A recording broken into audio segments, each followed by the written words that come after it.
Just your impressions of the MSU quarterback, Jennings? Yeah. Dude, this third time playing him. Okay. Great opponent. We love playing SMU, so we hyped up about it. We excited about it. He's a great player. Great competition.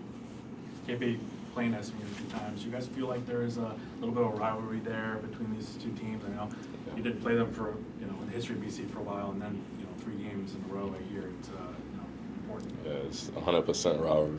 Yeah. Like I said, we love playing them. We was their first ACC competition freshman year, or my freshman year, Jenna's freshman year. So before they were in the ACC, we were their first in the Fenway Bowl. So that just brought up a lot of hype last year, brought a lot of hype, and this year more hype. So it's a rivalry, definitely. Red Bandana Week. I know you guys always want to treat every game like it's just the next one, but is it hard to do this week? No, I wouldn't say so. I don't think it's hard. It's just like another football game. Obviously, more meaning to it as far as the university, as far as the football team, for Wells. And other than that, we obviously emphasize that throughout the week and, through leading up to the game. But as far as physically playing it, no, it's football. Just thinking back to that Fenway Bowl, does it sometimes just cross your mind when you're going to bed, just like, oh, that was a pretty cool memory, we want to get back there? 100%. Especially for me personally. That was my very first college football start. So that was my first start ever in college football in my life. A great memory. It was a great win. Great time playing in the Fenway Bowl. We all had fun. Now it's on to the next. KB, when the weather gets like this and you've got an opponent coming out from Dallas, do you feel like that's any sort of advantage to you guys?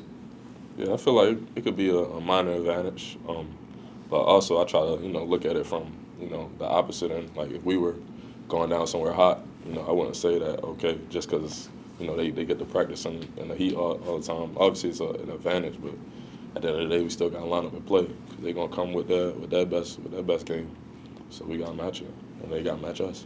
KB, you can correct me if I'm wrong, but it seems like these two schools, there's a little bit of an edge between you two right now, since Fenway probably. Mm-hmm. Are you surprised it's reached that quickly?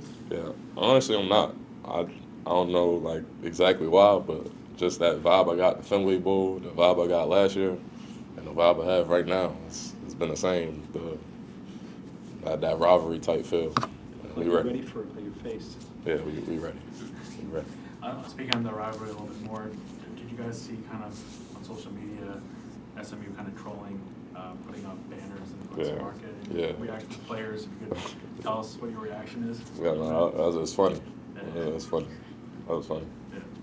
Coaches had you playing all over the field at safety and linebacker. What goes into preparation for a game, knowing you'll have to cover different positions? Yeah, I feel like the same as every week. Just studying my role, studying my job. Just doing what I'm called to do. Leading while I'm doing it.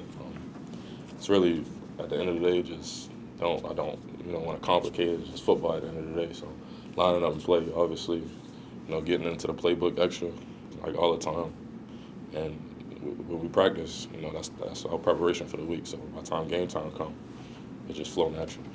When you've been looking back at tape, and you look at some of the lapses that the defense has had in the deep secondary, which is obviously where you roam most of the time. What do you think has been a result of that? Yeah, I feel like anytime we let something up, it's just been the attention of detail in the moment, and that's what we talk about a lot. Like anytime we make a mistake, we come to the sideline, we know exactly what we did wrong. It's not like, oh, what happened? It's just being really attentive in the moment, being exact in the moment, and doing our job in the moment, because you never know when that play is going to come. You just got to be ready for it. So I feel like that's the big thing, just being prepared, staying prepared, not taking no plays off, and when that play comes, be ready to make it. KP, the banners that you brought up, is there any chatter about that, or have you heard about it from some of your classmates, friends on campus? Can you believe they did that? Yeah, honestly, I can't. I don't know. I was just, I'm into that type stuff. I like it. I don't. That's what football about to me. That type stuff. So I don't take it personal. Like I said, it's funny. I love that type stuff. On campus, not too much chat about it, but about the game, yeah. And the students ready, the fans ready, and we ready. You guys have talked about how everyone's still bought in and things haven't gone south. Was there a moment in this season, maybe Pitt or Clemson, where it could have gone south? And if so, how did you guys kind of regroup and have it not go south? You saying like the season going south? Yep. I don't really think so. I mean, obviously, our record is our record. We can't do nothing about it besides learn from those other games. And we still approach each and every day like we want to win. We're trying to win. We're game planning to win. Practicing to win. You know, the intensity of practice is high. We don't view ourselves as a losing team, even though that's what our record says. But we still approach each and every day like we approached back in August and September. Like we ready, regardless.